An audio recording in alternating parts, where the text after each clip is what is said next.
Nah, ini kaitannya dengan sempat kami update lagi, kami flashback ke belakang. Ini masalah sprint lead yang tadi kami selalu tanyakan, bahwa dokumen itu selalu dibawa, kemudian Betul. tadi di PT IKA juga sampai diminta dipasang di meja. Ini sempat muncul di media, dibawa oleh salah satu politisi masuk di suatu talk show, tapi bahwa bisa dijamin dokumen-dokumen itu memang kembali lagi sifatnya rahasia ya, saksi. Karena bisa dicek lah di media, di Google ini ada salah satu politisi heboh-heboh memperlihatkan kepada publik bahwa sprint lead yang dilakukan oleh tim, saksi dan tim ini kok bisa kemana-mana, bisa muncul, padahal faktualnya itu, apakah demikian yang saksi juga sempat baca, bahwa bisa saksi tegaskan bahwa sprint lead yang saksi pegang itu memang hanya untuk kebutuhan tugas dan tidak disebarluaskan untuk halayak umum? Betul. Ketika muncul di media, itu saya sempat diperiksa oleh Dewas. Di situ saya sampaikan bahwa yang menyiapkan dari awal untuk sprint lead, sprint gas, semua dokumen-dokumen itu saya sendiri. Jadi saya packing dengan Clearview, itu ada mereknya tuh di pojok kiri itu. Dan itu saya bawa ke mobil, itu saya tempatkan saya selalu duduk di belakang supir, itu saya tempatkan di depan. Jadi kalau misalkan nanti terjadi OTT itu bisa langsung saya bawa gitu. Saya nggak bawa di tas, saya tempatkan di situ. Nah, ketika kemudian sprint lead itu ada di meja pada saat kami dilakukan pengamanan oleh tim X KPK itu, saya tahu bahwa ini diambil tanpa sepengetahuan kami. Nah, kemudian selesai kami melakukan expose untuk kasus itu dan naik ke penyidikan, nggak berapa lama ada pemberitaan salah seorang dari kader PDIP, kemudian di dalam talk show yang Bapak sampaikan tadi, dia menyampaikan mengibas-ibaskan sprint leading. Pada saat itu saya mengenali bahwa yang dia kibas-kibaskan itu masih ada tertera di situ merek Clearview yang dipakai untuk melindungi sprint lead itu. Tapi ini masih dugaan saya, bahwa malam itu memang saya melihat dari anggota di PT IKA, karena ini ada dua, tapi saya nggak tahu apakah mereka berbagi dengan tim yang dibawa oleh ex penyidik itu, tapi mereka melakukan foto. Waktu mereka ngambil, saya lihat mereka memfoto sprint lead itu. Nah, itu saya sampaikan kepada anggota Dewas pada saat itu, bahwa saya mengenali itu yang ditunjukkan itu ada sprint lead yang saya bawa pada saat itu. Saya nggak tahu bagaimana ceritanya seorang mungkin kader ya dari partai, dia memperlihatkan di hadapan publik.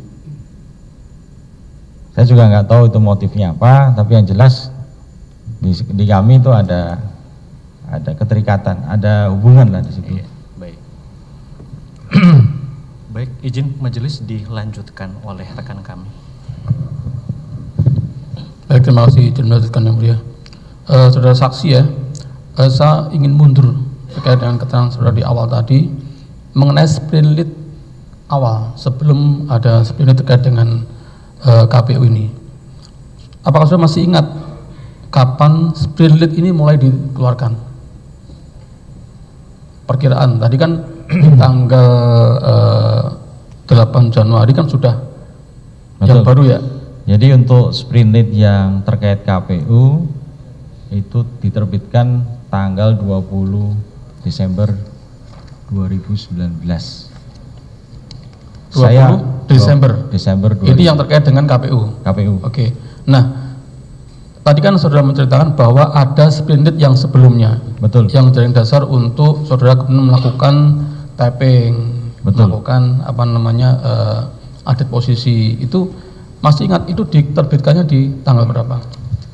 Ada 2 sprint lead.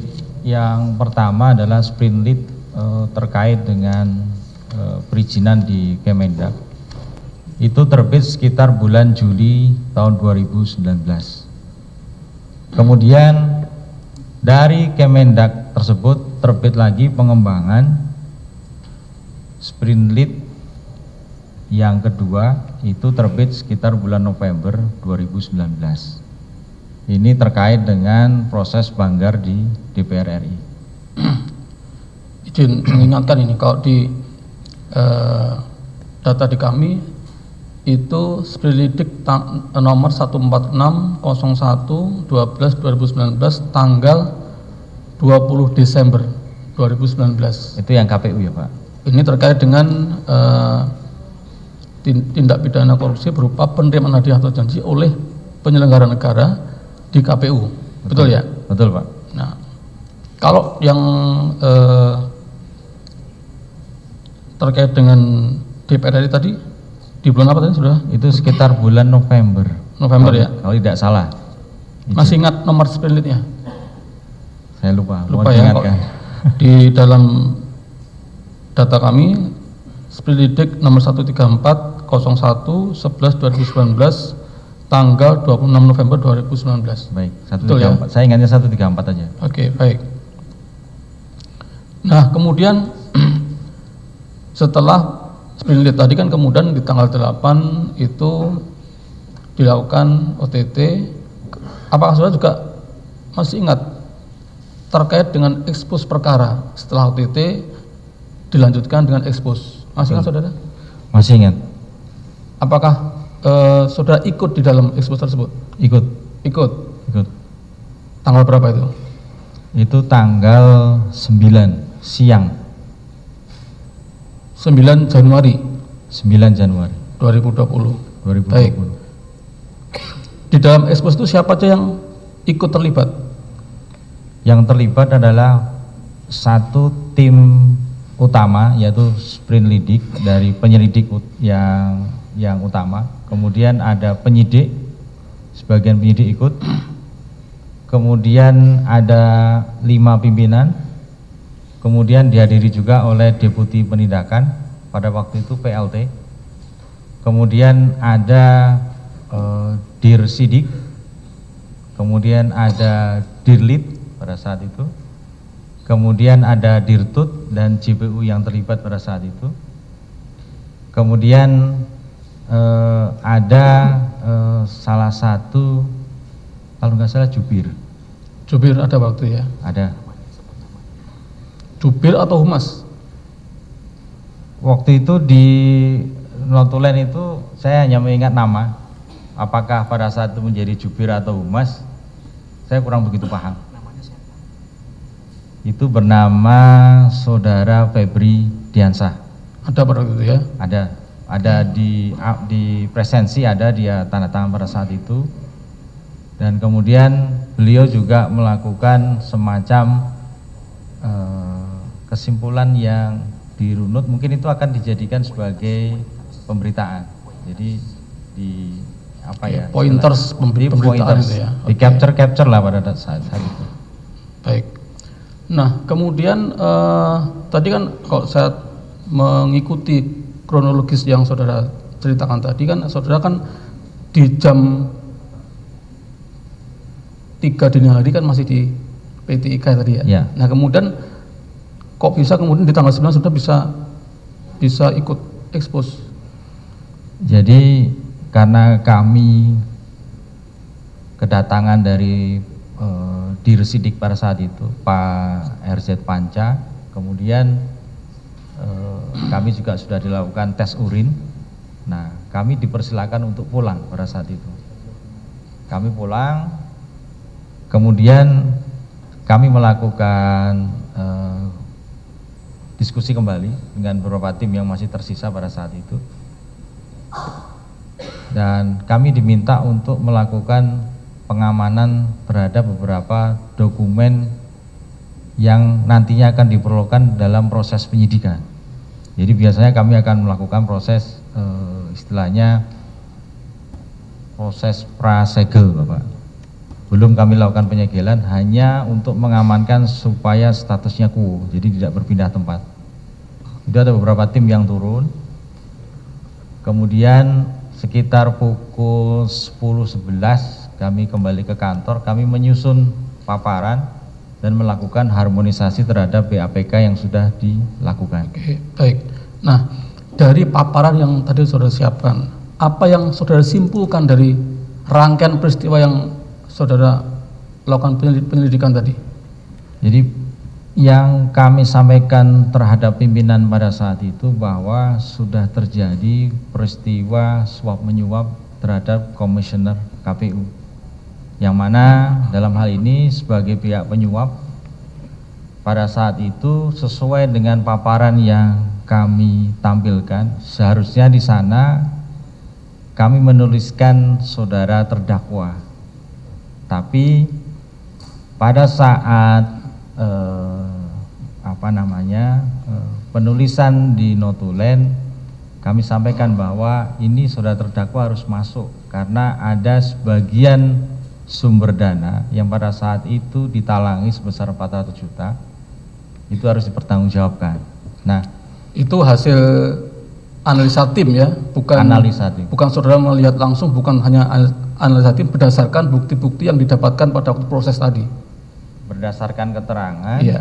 Kemudian berdasarkan alat bukti yang kami temukan pada saat itu, berdasarkan dari hasil penyadapan screenshot WA. Nah, memang dalam proses kami expose kepada pimpinan pada saat itu memang kami memasukkan dari sisi pemberi dan penerima. Dari sisi pemberi itu ada saudara Saiful, kemudian kalau nggak salah ada saudara Doni pada saat itu.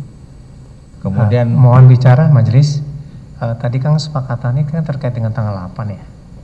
Ya, ini masih seputar proses yang mulia. Proses. Ya, ini kan bukan fakta beliau ini kan. Nah, faktanya kan tadi dikaitkan dengan pasal di tanggal 8. Nah, pertanyaannya adalah apakah itu relevan? Kan tadi kan sudah ditanyakan apakah ini analisis Anda, bukan ini tim. Kan gitu. Nah, ini sudah ada asumsi jadinya kan. Nah, mungkin tolong difokuskan bahwa ini untuk di tanggal 8. Itu aja majelis. Terima kasih. Izin yang mulia, ini kan hanya rangkaian dari 8, kemudian dibuatkan paparan dan ini menjelaskan hasil kesimpulan yang dibuat dalam paparan tersebut. Ya, maaf, tapi kan kesepakatan di tanggal 8. Itu aja sih sebenarnya. Ini kan saksi fakta kan? Iya. Fakta terkait proses ekspos, proses penangkapan, dia ikut semua fakta itu.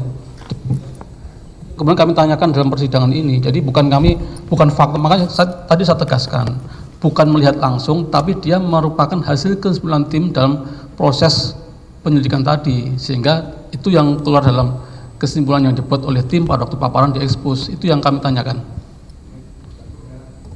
Maaf majelis, yang kami maksudnya begini, pertama, sepakat ini adalah saksi fakta, itu satu.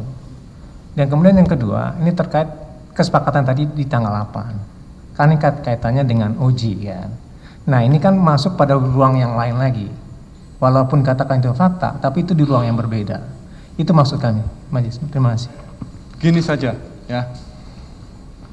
Nanti silahkan saudara tanggapi saja. Apakah kan gini, saksi ini kan apa yang dia alami, dia lihat sendiri, ya. Dan kita akan menilai nanti juga relevansi apa yang dia alami, yang dilihat dan dialami sendiri itu dengan alat bukti yang lain, ya. Jadi silahkan nanti saudara penasihat hukum, kalau memang ini tidak ada relevansinya silahkan. Tapi dari keterangan saksi tadi, yang bersangkutan sedang menjelaskan proses ketika itu dalam terkait dengan analisa tim. Ini berbicara kejadian ketika itu. Memang tidak melulu penangkapan ya, tapi kan sedang menceritakan mengenai proses dalam hasil dari analisa tim. Ya nanti sudah nilai aja. Ini ada relevansinya apa tidak. Ya, begitu ya. Nanti kalau dipilah-pilah, wah, nanti tidak sesuai dengan makna. Keterangan saksi itu adalah transaksi yang melihat, mengalami, mendengar sendiri. Gitu ya saya rasa ya. Baik, dilanjutkan untukmu. Terima kasih Yang Mulia, dilanjutkan. Saya kembali pada tadi ya, kesimpulan dari tim yang saudara sampaikan pada waktu paparan. Baik, jadi untuk pada waktu itu kesimpulan dari tim dan kami sudah melakukan terhadap orang yang hadir pada saat expose tersebut, bahwa nama terdakwa nanti bisa diselipkan ketika ada dan kawan-kawan itu Bapak. Dan kemudian dari sisi penerima pada saat itu kami simpulkan 2 orang yang harus dimintai pertanggungjawaban, Saudara Wahyu Setiawan dan Saudari Tio. Pada saat itu ada 2 kalau nggak salah. Baik. Kemudian disepakati yang naik pada waktu naik adalah Saiful Bahri, kemudian Tio, kemudian Harun Masiku dan Wahyu Setiawan ya. Harun Masiku juga masuk. Oke, jadi 4 pada waktu 4 yang disepakati naik ya. Betul. Baik.